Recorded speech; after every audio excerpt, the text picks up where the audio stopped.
Nous ne défendions pas la France. Nous lui achetions du temps avec nos poumons, nos os et la forêt qui est morte avec nous. We weren't defending France. We were buying her time, with our lungs, our bones, and the forest that died with us.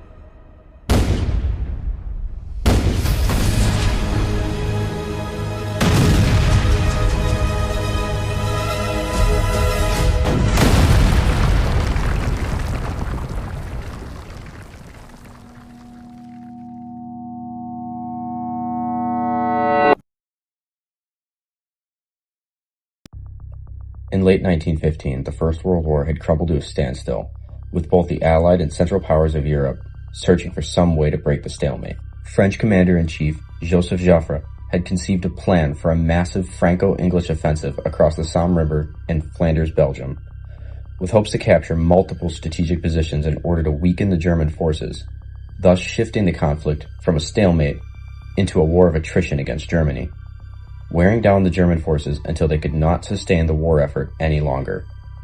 The Somme offensive was set to occur in August of the following year to offer the Allies time to prepare.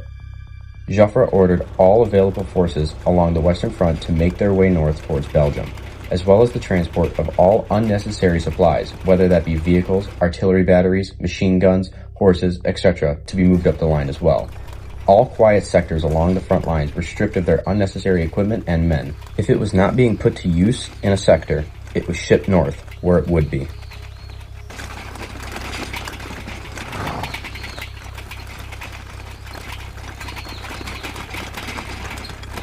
While Joffre planned his attempt of breaking through the stalemate in the Somme region in Flanders, Belgium, German General Erich von Falkenhayn felt as if a decisive victory along the Western Front was unachievable and that a new strategy was needed if Germany was to break the stalemate. Just as Joffre had, Falkenhayn proposed the idea of a war of attrition, to grind down the enemy until they could no longer continue to fight. However, not only did he want to force France to dump all of their materials into this fight, Falkenhayn wanted to force the French to use up all of their men as well. Falkenhayn knew that the main threat towards the German forces was actually the British. However, an assault in northern Belgium in the spring of 1916 was not viable due to the spring being a poor time for Flemish campaign. This left an offensive against the French as the only area of possible operation. If Falkenhayn could knock Britain's best sword, the French military, out of her hand, the British would be left alone to fight the Germans. In Falkenhayn's eyes, a one-on-one against the British would be surely a German victory. But first, he had to take the French out of the equation once and for all. If a weak spot within the French lines could be exploited, Germany could have the possibility to knock France out of the war entirely. Falkenhayn had decided that weak spot was to be the city of Verdun. Verdun had existed since the times of Rome and was filled to the brim with beautiful art, music, and history. Verdun, other than Paris herself, was the crown jewel of French culture. It had been the only city to fight on to the final day of the Franco-Prussian War, and it was the pinnacle of French willpower against the newly formed Germany 40 years earlier. Falkenhayn understood more than just the historical importance of the city. He understood that the French would do whatever it took to defend their coveted city. Der Zweck der Offensive wird nicht ein Durchbruch, sondern den Gegner zu zwingen, seine Reserven in einer aussichtslosen Schlacht einzusetzen, ihn zu zermürben. The purpose of this offensive is not to achieve a breakthrough, but to force the enemy to commit his reserves in a hopeless battle in order to wear him down. The city was surrounded by 18 massive defensive forts, concrete bunkers, sometimes leading as deep as 5 stories underground, filled with mazes of corridors, mine shafts, natural water sources, barracks, and hundreds of rooms. These forts also had walls anywhere from 8 to 12 feet thick of layered concrete, sand, and stone, laced with machine guns, heavy field guns within the walls, fighting positions, machine gun nests, barbed wire, with all of this sitting on top of hills and slopes, forcing any attacking force to have to fight uphill towards the forts. Unfortunately, most of these armaments that the force consisted of would never be put to use at the Battle of Verdun. The Verdun sector had been, for the most part, a quiet sector for the first 2 years of the war, and when the French commander-in-chief, Joseph Joffre, saw this, he ordered most of those armaments and men out of the Verdun sector and its defensive positions. He knew that previous forts in Belgium and northern France had not worked, and the Germans had either used artillery to flatten them completely or had just bypassed them altogether. With this in mind, Joffre emptied the strength from Verdun's forts, leaving a few territorial troops consisting of men either too old or too unfit to fight to hold the positions.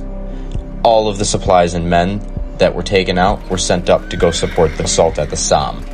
Verdun and her forts were now a skeleton of her former self.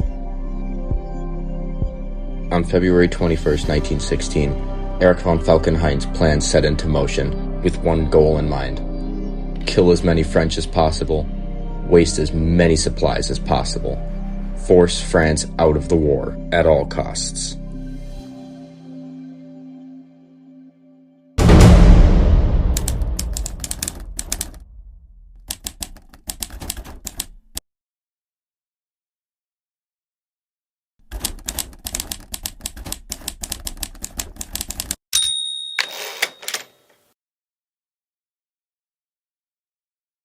On February 21st, 1916, Falkenhayn made his move.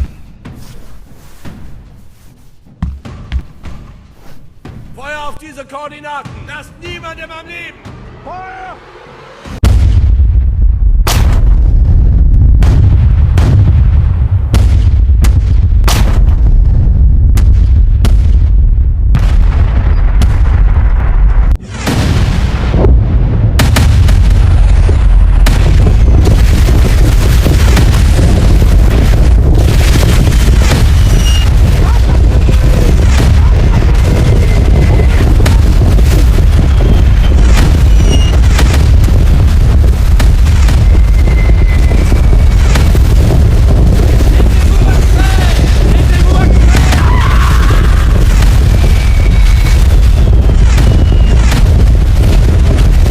Opening up with the heaviest artillery bombardment the world had ever seen, ranking the fourth largest in bombardment history today.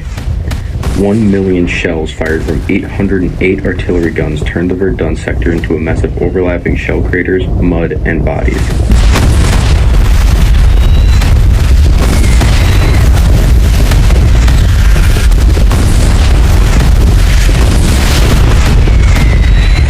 Falkenhayn wanted Joffre's attention on Verdun, and now he had it. For 10 hours, the Germans destroyed any walk of life outside Verdun's fort, as the last of the civilians were forced to flee the small towns and city, while the soldiers fled to the forts. Everything in French hands along the Meuse River, the forts, trench lines, fighting positions, was either flattened or hit hard. While the bombardment tore the French troops apart, German stormtroopers, pioneer units, and scouts all pushed out of their trenches behind the bombardment, moving up to French positions. The idea of this was when the barrage lifted, the German troops would already be at the French positions assaulting it before the French had a chance to react. This would cause confusion and chaos, with the French troops having no choice but to surrender or fight to the death. This tactic was more prevalent than ever in the Bois des Cars, or what was left of it at least.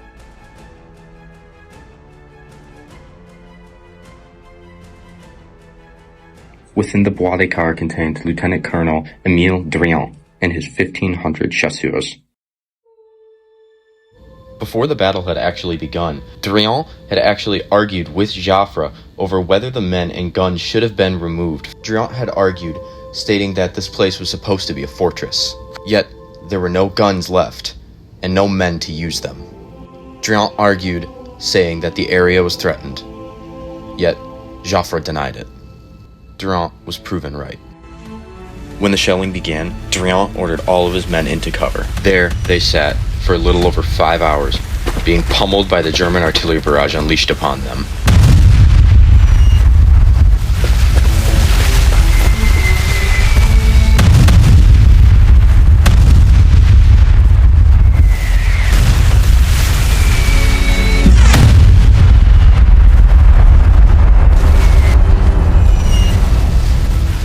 the artillery barrage began to show signs of lifting, Driant ordered all of his men up and out of cover and to take up defensive fighting positions along the wood line. The men had occupied 3 rows of what was left of trenches as long as bunker complexes within the woods. While the barrage was lightening up slightly, it was not over, and the German infantry was still pushing straight towards them.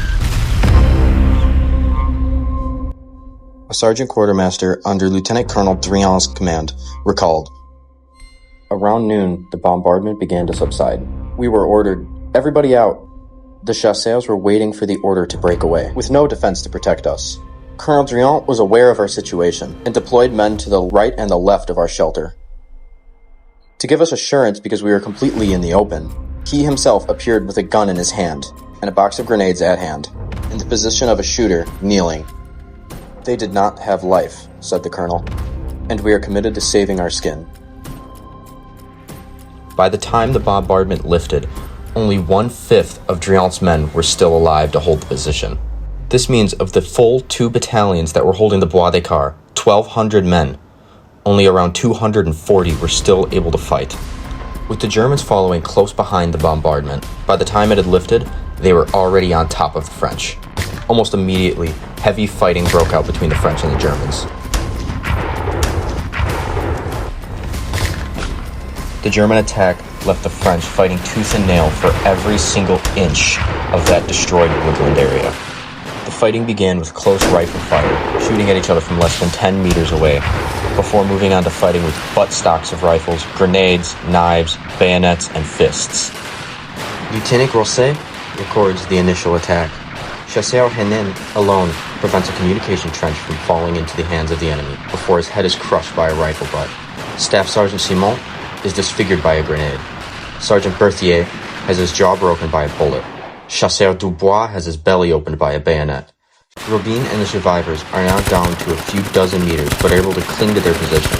Several German companies are set against them, while 2 enemy battalions manage to slip along the edge of the woods to the south, falling on the survivors of another company, the 7th, commanded by Captain Judgement.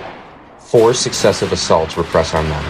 The enemy then master the whole southern part of the wood square, and the defenders of the northern edge, which held the enemy in check, are taken from the rear.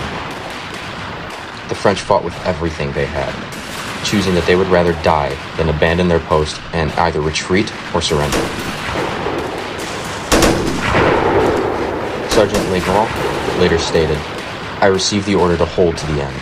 We only had grenades and bayonets." Sergeant Legrand only had 6 men left and 2 working rifles. For that entire first day, what was left of the French chasseurs defending the Bois des Cars held off entire German battalions, coming in waves. When the evening fell, the attack stopped. The next morning, they picked back up again. On February 22nd, on the second day, the Germans had managed to get 2 artillery guns around the French. Driant and his men were now surrounded. Those 2 artillery guns began to shell Driant's position along with everybody else in the Bois des Cars.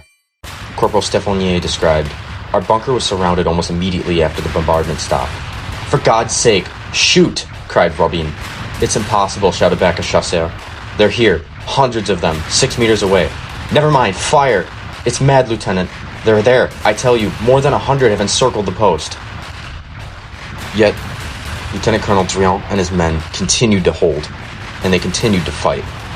They were hit with flamethrowers, artillery, grenades. Human waves of German troops stormed across the French positions, but the French refused to surrender, refused to retreat, and continued to fight. The sergeant who accompanied Colonel Driant dropped into the same hole as me. The sergeant, he later told me, was named Quan, and he belonged to the 56th Rifles. I saw Colonel Driant at the edge of the same shell hole try to make a move to extend his arm, and then he said, 'Oh, there, my God!'" Colonel Driant had been shot in the head. He was immediately killed. At dawn, later that night, what was left of the chasseurs and the other men defending the Bois des Cars retreated and fell back. They had held off the Germans for a little over 25 hours. Of the initial 1,200 men positioned in the Bois des Cars, Only around 240 survived the initial artillery shelling, and less than 100 were able to walk out after the fighting for 2 days. The fighting in the Bois des Cars hadn't resulted in the end of the Battle of Verdun. It was just the beginning.